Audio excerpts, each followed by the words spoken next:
ஆண்டவராகிய இயேசு கிறிஸ்துவின் நாமத்தினாலே உங்கள் யாவருக்கும் அன்பான வாழ்த்துக்களை நான் தெரிவித்துக் கொள்கிறேன்.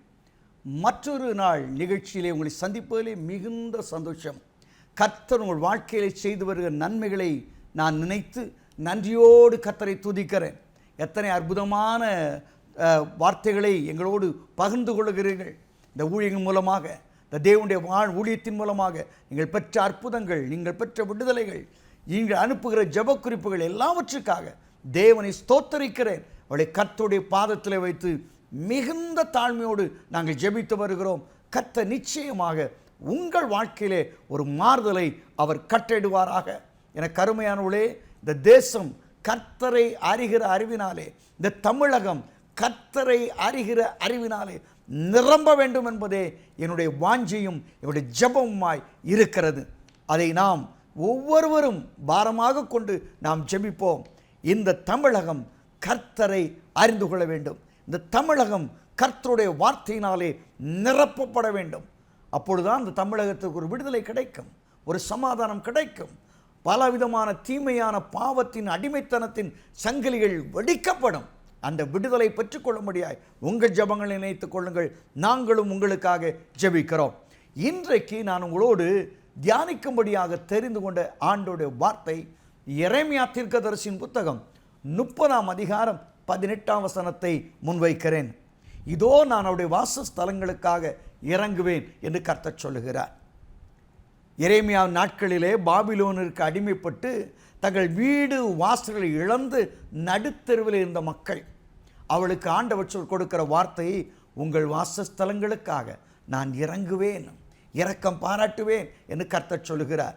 இன்றைக்கு ஒருவேளை நம்முடைய குடும்பம் கூட பல நிலைமைகளிலே சீரழிந்து போய் அல்லது கெட்டு போய், ஐயா நான் வீட்டில் வாழ முடியல, வீடு கட்டியிருக்கேன், நான் வீட்டில் உட்கார முடியல என்னெல்லாம் ஒருவேளை இருக்கிறீங்களா?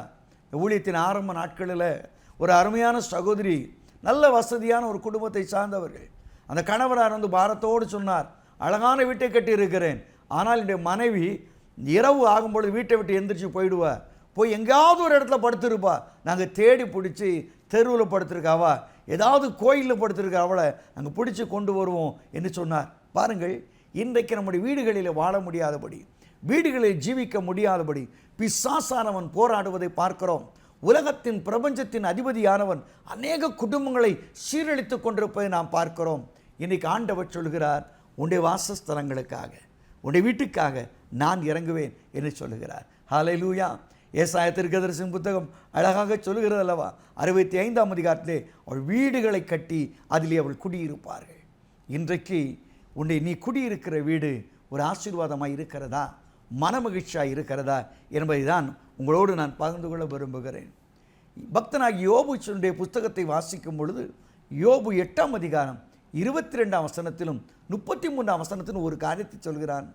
துன்மார்க்கனுடைய வீட்டிலே கர்த்தருடைய சாபம் இருக்கிறது, துன்மார்க்கனுடைய வீடு அழிந்து போகும் என்னெல்லாம் சொல்லுகிறார். அன்புக்குரியவர்களே, ஆண்டவர் நம்மை ஆசீர்வதிக்க விரும்புகிறார், நம்முடைய வீட்டை கட்டி எழுப்ப விரும்புகிறார். அதுதான் கர்த்தருடைய திட்டமாக இருக்கிறது. கர்த்தர் அதைத்தான் நம்முடைய வாழ்க்கையிலே செய்ய விரும்புகிறார். ஏனென்றால் அவனும் வாசஸ்தலங்களை ஆசீர்வதிக்கிறவர், நம்முடைய வீட்டை அவர் ஆசீர்வதிக்கிறவர். வேதாமத்தில் வாசிக்கும் பொழுது பிலேயாம் என்கிற தீர்க்கதரிசி 24ஆம் அதிகாரத்தில் யாக்கோவுடைய கூடாரங்களை பார்க்கிறான். இஸ்ரவேல் ஜனங்களுடைய கூடாரங்களை பார்த்து அவன் சொல்கிறான், யாக்கோவே உடைய கூடாரங்கள், இஸ்ரவேலே உன் வாசஸ்தலங்கள் எவ்வளவு இன்பமானவைகள், ஹவு பிளசன்ட், எவ்வளவு அற்புதமானது என்று சொல்லுகிறான். எவ்வளவு அற்புதமாக இருக்கு பாருங்க, உன் வாசஸ்தலங்கள் எவ்வளவு இன்பமானவைகள். இன்றைக்கு கர்த்தர் அப்படியே உன் வீட்டை மாற்ற விரும்புகிறாம்மா, உன் வீட்டை அப்படி மாற்ற விரும்புகிறார். யாக்கோவே உன்னுடைய வாசஸ்தலங்கள் எவ்வளவு இன்பமானவைகள். அன்புக்குரியவர்களே, அந்த யாக்கோவுடைய ரியாலிட்டியை நம்ம எடுப்போம்னா ரொம்ப கஷ்டமாக இருக்குங்க. அந்த கூடாரத்தில் அவன் இன்பமான கூடாரமாய் மாற்றுவதற்கு அவன் என்ன செய்தான்? முதல்ல வேதாமத்தில் பார்க்கிறோம். ஆதியாகமம் 28ஆம் அதிகாரத்தில் ஆண்டவரை சந்தித்த பொழுது அவன் என்ன சொல்லுகிறான்? ஆண்டவரே, நான் போகும் இடமெல்லாம் என்னோடு வந்து என்னை ஆசீர்வதித்து இந்த தேசத்துக்கு திரும்பி வர பண்ணுவினானால் நீருடைய தேவனாயிருப்பீர், நான் உடைய குமாரனாயிருப்பேன், நான் எல்லாவற்றிலும் உமக்கு தசமபாகம் காணிக்கை செலுத்துவேன் என்று சொல்கிறான். எத்தனை அற்புதமான ஒரு ஜெபம் பாருங்கள். நான் எங்கே வேணாலும் போவேன், என்ன வேணாலும் போவேன், நீங்கள் என் கூட இருந்து என்னை ஆசீர்வதிக்கணும். நீங்கள் ஒன்றும் செய்ய வேண்டாம், என்னை ஆசீர்வதிச்சா போதும்.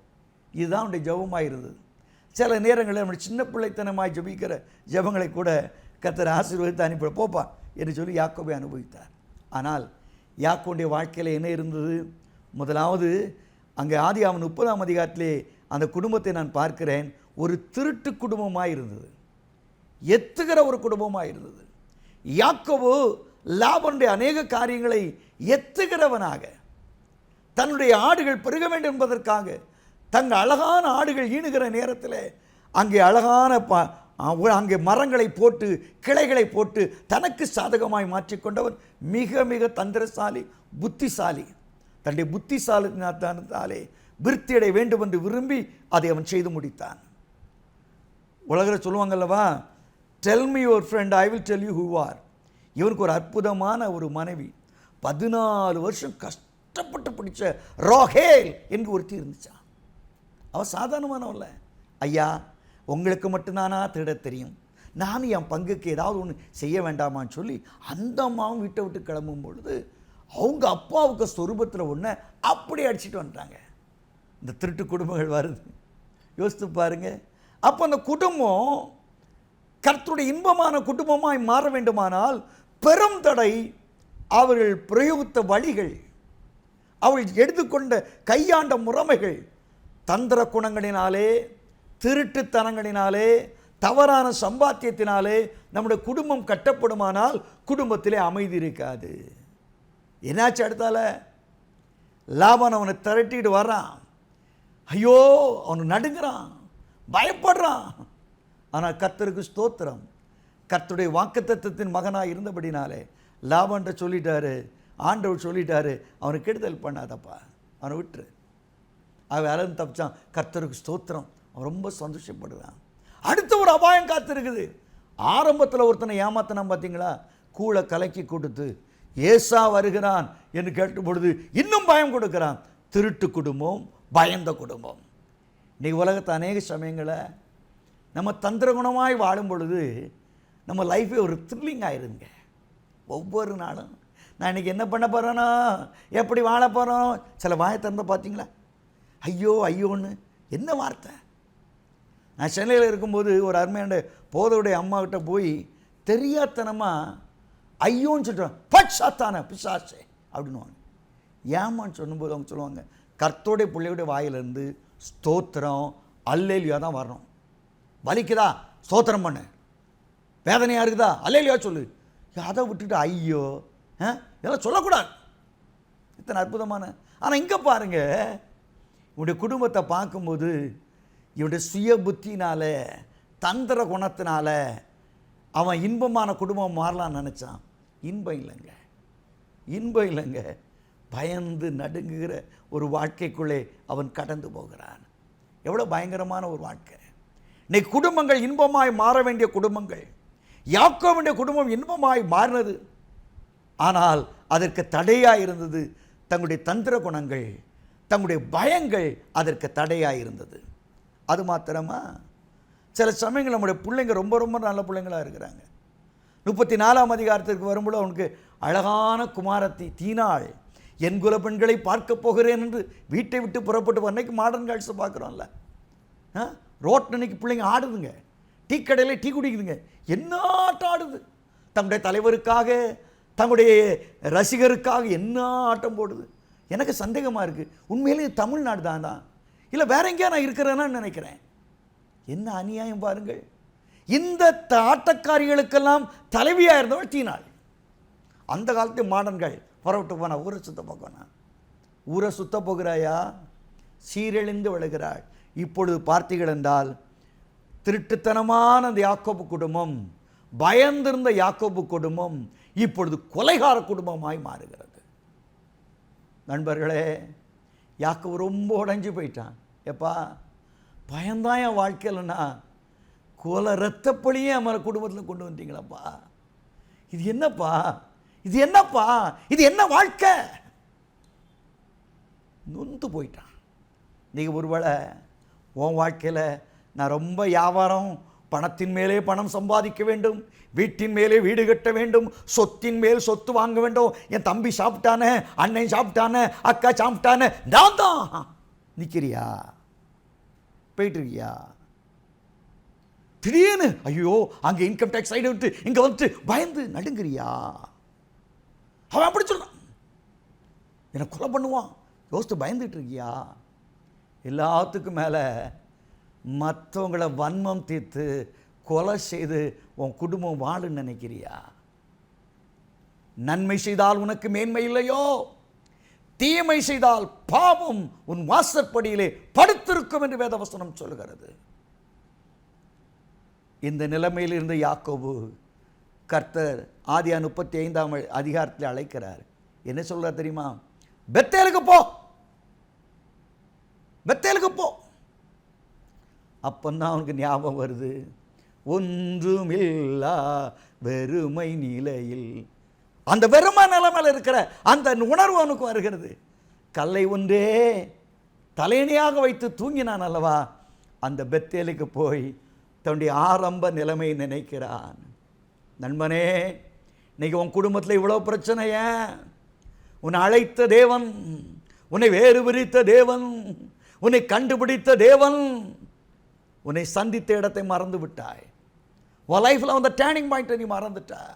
எப்படி நீ ஆசீர்வதிக்கப்பட்டாய், அதற்கு ஊற்றாயிருந்தது என்ன என்பதை மறந்து விட்டாய். இன்னைக்கு எவ்வளோ வேதனை, எவ்வளவு செஞ்சல. அவன் பெத்தேலுக்கு போய் ஆண்டவர் பணிவிட செய்கிறான். ஆண்டவரே, சாஷ்டாங்கமாய் விழுகிறேன், ஆண்டவரே எனக்கு ஒன்றும் தெரியாது, என்னை நடத்துங்கள் என்று ஆண்டவருடைய சமூகத்திலே விழுந்து விடுகிறார். Praise the Lord. அதற்கு பிறகுதான் யாக்கோபின் குடும்பம் இன்பமான குடும்பமாய் மாறுகிறது. உன்னுடைய வாழ்க்கை நீ நிலை பெற வேண்டுமானால் உன் வாழ்க்கையின் ஆரம்பம் தொடக்கம், விசுவாசத்தை தொடங்கிறோம் முடிக்கிறோம், அல்பா ஒமேகான அந்த தேவனுடைய சமூகத்தில் நீ சாஷ்டாங்கமாய் விழுந்து விடுங்க. அப்பா, என்கிட்ட ஒன்றுமே இல்லை ராஜா, என்கிட்ட ஒன்றுமே இல்லை, நான் சாதாரணமானவன் சொல்லி அவரோட சமூகத்தில் விழுந்து பாரியா. உன் குடும்பம் கட்டப்படும், உன் வாழ்க்கை கட்டப்படும், இன்பமான குடும்பமாய் மாறும்.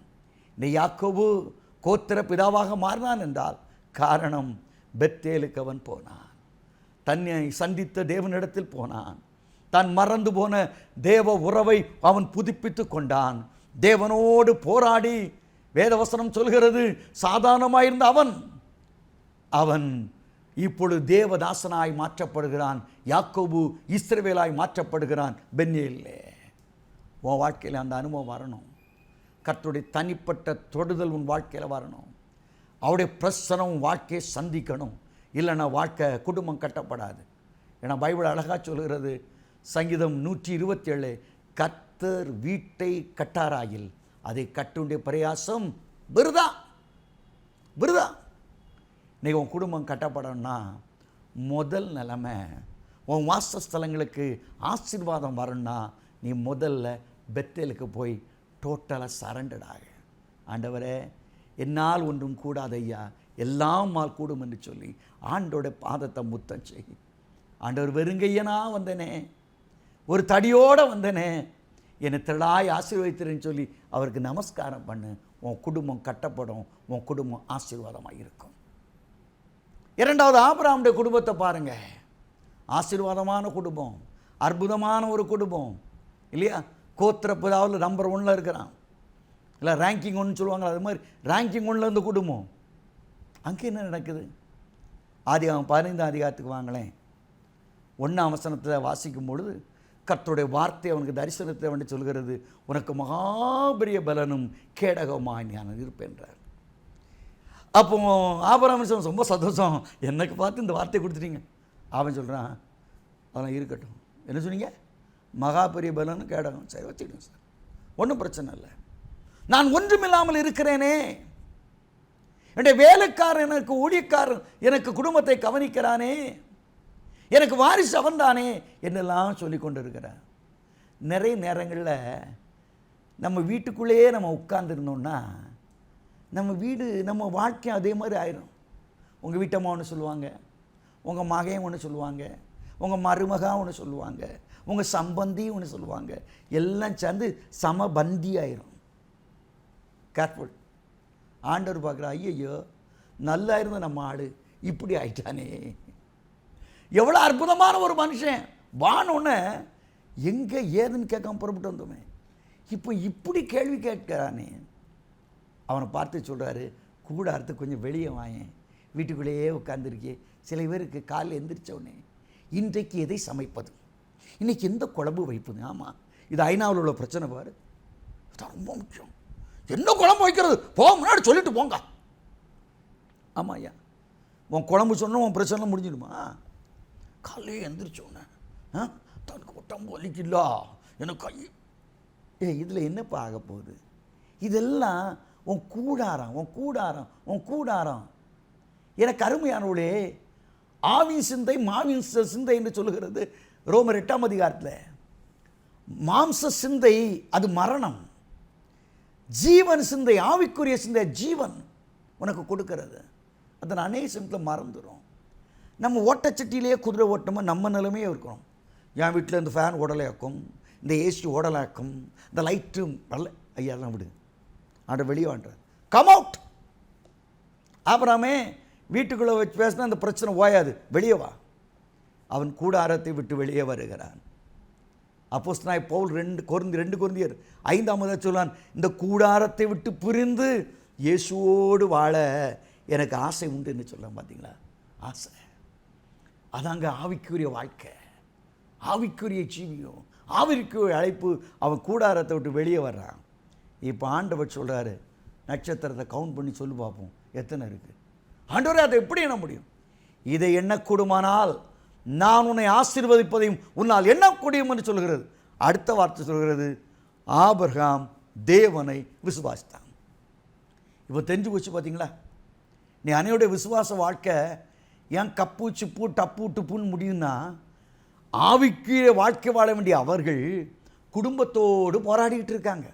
ஆக குடும்பத்தை காரியத்தை கவனிக்க வேண்டாம் நான் சொல்லலை. இதுதான் பிரச்சனை. எண்ணத்தை புசிப்போம், எண்ணத்தை உடுப்போம், இதே நினச்சிக்கிட்ட வாழ்க்கையில் முன்னேறவே முடியாதுங்க. தயவுசெய்து மன்னிச்சிடுங்க, முன்னேறவே முடியாது. வெளியே வாருங்கள், உங்கள் பிரச்சனையை விட்டு வெளியே வாங்கள், உங்கள் உரையாடுதலை விட்டு வெளியே வாங்கள், உங்கள் சம்பாஷணை விட்டு வெளியே வாருங்கள், உங்கள் பிள்ளை மனைவி குடும்பம் சொற்றா இதை விட்டு வெளியே வாங்க. மேலே பாருங்க, வாக்குத்தத்தமான தேவனை பாருங்கள், வாக்களித்த தேவனை நம்பி அவரை துதிக்க ஆரம்பி. அவன் யோசித்தான், பார்த்தான். வேதவசனம் சொல்கிறது, அவர் மேலே அவன் விசுவாசம் வச்சு எப்படி வச்சானு தெரியுமா? ரோமர் 4:18, இல்லாதவளை இருக்கிறதை போல் அழைக்கிற தேவன் என்ற தேவன் என்று சொன்னான். Praise the Lord. இல்லாதவளை இருக்கிறதை போல் அழைக்கிற தேவன் என்று அவருக்கு பேர் கொடுக்குறான் பாருங்க. தனக்கு 100 வயதானதும் தன்னுடைய மனைவியாக சாரோடைய கர்ப்பம் செத்து போனதையும் அவன் எண்ணாதிருந்தான்.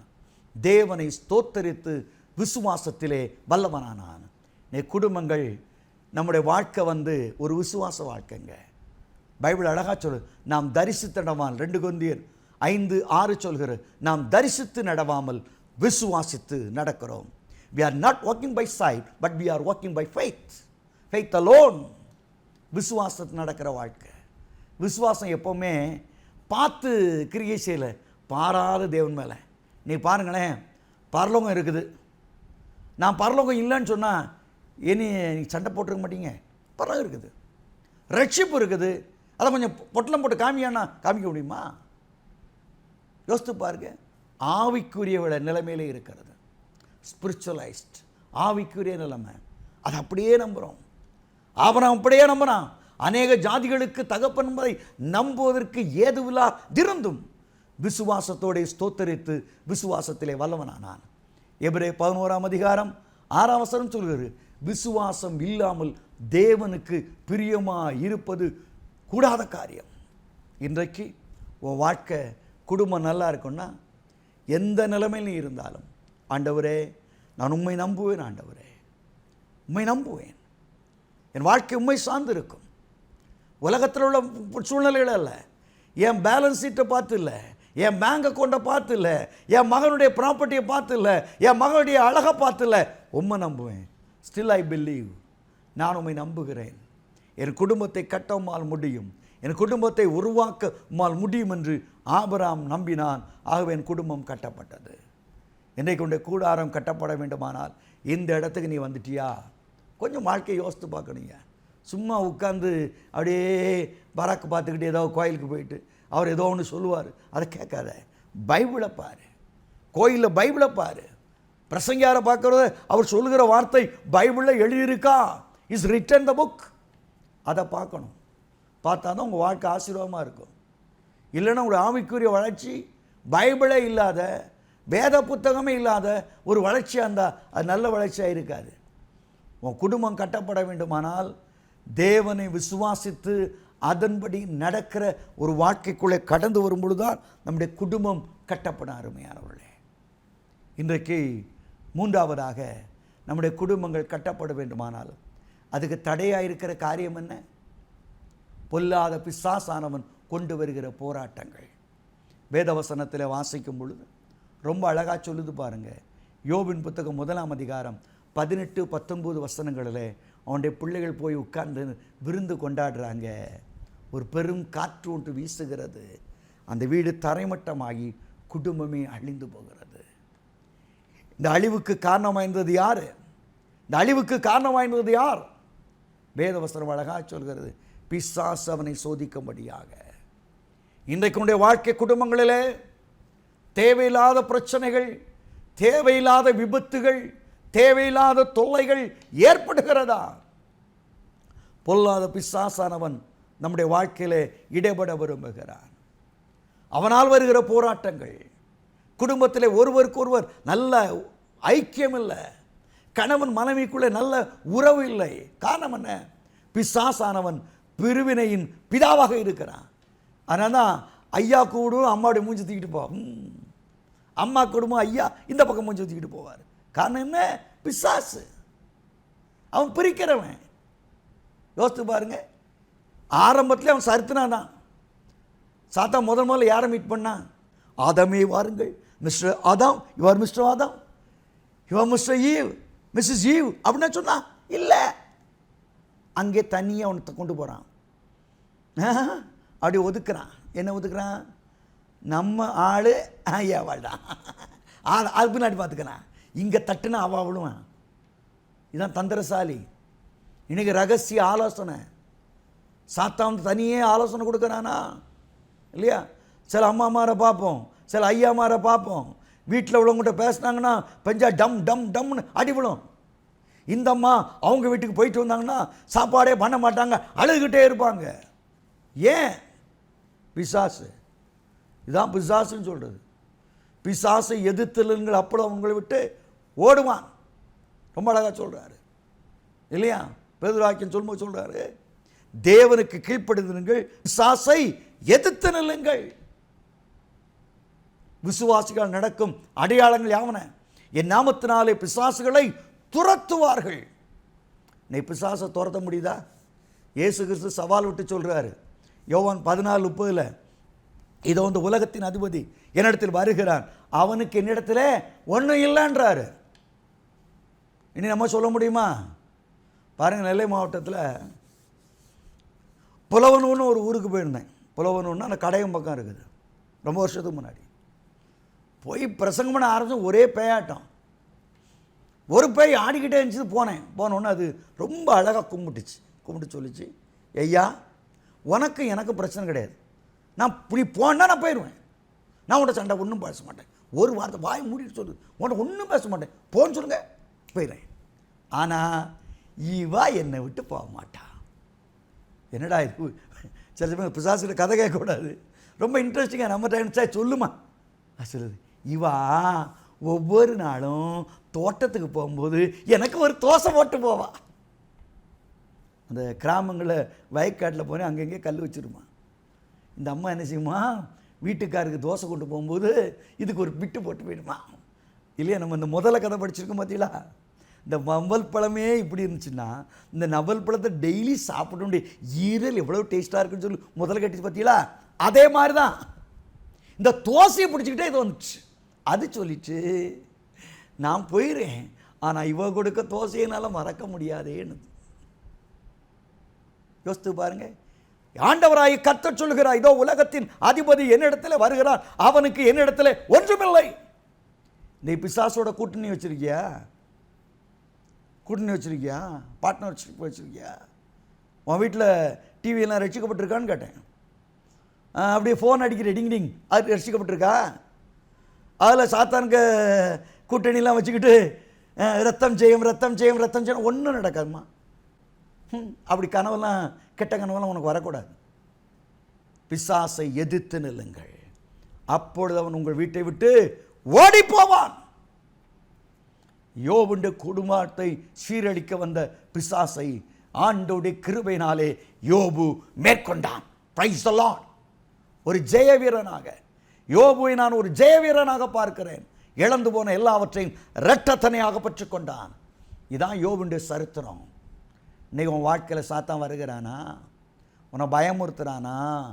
உன்னை வேடிக்கை காட்டுறானா? குடும்பத்தில் மூஞ்சி ஒதுக்கிட்டு போகிறாங்களா? நீங்கள் கட்டினா டக்குன்னு மூஞ்சில் அடித்தாவில் பேசுகிறாங்களா? இது பிசாசு கொண்டு வருகிறார். இன்றைக்கு தேவனுடைய பிள்ளை, உன் கூடாரத்தை ஆண்டவர் கட்ட விரும்புகிறார். இந்த பிசாசின் நிலைமையிலிருந்து நீ மேற்கொள்ள வேண்டும். எதிர்பாராத பலவிதமான விபத்துக்கள், பலவிதமான வியாதிகள், இனம் புரியாத வியாதிகள் விடுதலை பெற வேண்டுமானால் இது தேவனால் உண்டானதல்ல. பிசாசானவன் உன் குடும்பத்தை அழிக்க முடியாய், உன் வீட்டை அழிக்க முடியாய் இப்படிப்பட்ட பிரச்சனை கொண்டு வருகிறார். ஆண்டவராகிய கர்த்தர் லூக்கா 13ஆம் அதிகாரத்திலே ஆபிரகாமின் குமாரத்தை பார்த்து சொல்கின்ற வார்த்தை என்ன? என் ஆபிரகாமின் குமாரத்தியாகி இவளை பிசாசானவன் 18 ஆண்டுகள் கட்டி வைத்திருந்தானே. Praise the Lord. அவளுக்கு விடுதலையை கொடுக்கிறார். இன்றைக்கு உன் வாழ்க்கை கட்டப்படுவது கர்த்தருடைய திட்டம் அல்ல. நீ பிசாசினால் அடிமைத்தனத்திலே நீ கூனி குறுகி வாழ்வது கர்த்தருடைய திட்டம் அல்ல. God want to deliver you. இயேசு உன்னை விடுவிக்க விரும்புகிறார். இயேசு உன் வீட்டிலே வர விரும்புகிறார். உன் வீட்டிலே சமாதானத்தை தர விரும்புகிறார். இன்னைக்கு இரத்தம் ஜெயம், இயேசு கிறிஸ்துவுடைய இரத்தம் ஜெயம் என்று சொல். இயேசு உனக்கு விடுதலை தருவார். சங்கீதம் 34:1 சொல்கிறது, கர்த்தர் எக்காலத்திலும் ஸ்தோத்தரிப்பேன், அவர் துதி எப்பொழுதும் என் வாயில் இருக்கும். துதி எடுத்தா சத்தம் ஓடுவான். இன்னைக்கு நீங்கள் செய்ய வேண்டியது, ஆண்டவர் உங்கள் வாசஸ்தலத்துக்காக இறங்க விரும்புகிறார். விழுந்து போன தாவீதின் கூடாரத்தை கட்டினவர் உங்கள் வாழ்க்கையும் கட்டுவார். அதற்கு நீங்கள் செய்ய வேண்டியது எளிமையான காரியம்தான். உங்கள் வீட்டில் பெத்தேலுக்கு வாருங்கள், தேவனுடைய பிரசன்னத்துக்கு வாருங்கள். இரண்டாவதுடைய வாழ்க்கையிலே சாத்தான் கொண்டு வருகிற எல்லா பிரச்சனைகளையும் நீங்கள் மேற்கொள்ளுங்கள். அது தேவன் உங்கள் மேலே விழுந்த ஒரு கடமையாக வைக்கிறார். விசுவாசியுங்கள், துதியுங்கள், கர்த்தர் உங்களுக்கு விடுதலை தருவார். அந்த தேவாதி தேவன் இன்றைக்கு உங்கள் வாழ்க்கையிலே அற்புதங்கள் செய்வார். ஜெபிப்போமா? ஜெபம் செய்வோம். எங்கள் பரிசுத்தமுள்ள தேவனே, நீர் எங்களுக்கு கொடுத்த வார்த்தைக்காக நன்றி. இதோ உடைய வாசஸ்தலங்களுக்காக நான் இரக்கம் பாராட்டுவேன் என்று சொன்னீரே, இறங்குவேன் என்று சொன்னீரே. இன்றைக்கு எந்தெந்த குடும்பங்கள் வியாதி வியாதி வியாதி காலை இருந்து எந்திரி ஆண்டவர் நைட்டு வர ஐயோ வலிக்கி வலிக்கி என்று சொல்ல குடும்பங்கள் உண்டாப்பா. ஐயோ கடன் கடன் கடன் என்று மூழ்கிற குடும்பங்கள் உண்டு. சண்டை சண்டை சண்டை என்று மூழ்கிற குடும்பங்கள் உண்டு. ஆண்டவரே, சினிமா மோகம், சினிமா ரசிகர்கள், ஆட்டம் பாட்டம் கும்மாளம் இப்படி அலைகிற கூட்டங்கள் உண்டு. இயேசுவின் நாமத்தாலே அந்த குடும்பங்களிலே விடுதலை உண்டாவதாக, விடுதலை கொண்டு வருவதாக. அவருடைய குடும்பத்தை கெடுத்து கொண்டிருக்கிற எல்லா பிசாசின் ஆதிக்கங்களை நஸ்ராகி இயேசுவின் நாமத்தினாலே நிர்மலமாக்கி நான் ஜெபிக்கிறேன். நிர்மலமாக்கி ஜெபிக்கிறோம். லார்ட், சந்தை மாய்ச்சி power upon them. Touch them right now, Lord. இப்பொழுதே தொடுவீராக. அற்புதங்கள் நடைபெறுவதாக, குடும்பங்கள் விடுதலை பெறுவதாக. அப்படி செய்கிறபடினால் நமக்கு நன்றி. ஒவ்வொரு குடும்பத்தையும் ஆசீர்வதியும். இயேசுவின் நாமத்தில் வேண்டுகிறேன் ஜீவனுள்ள பிதாவே. ஆமேன், ஆமேன், ஆமேன். God bless you.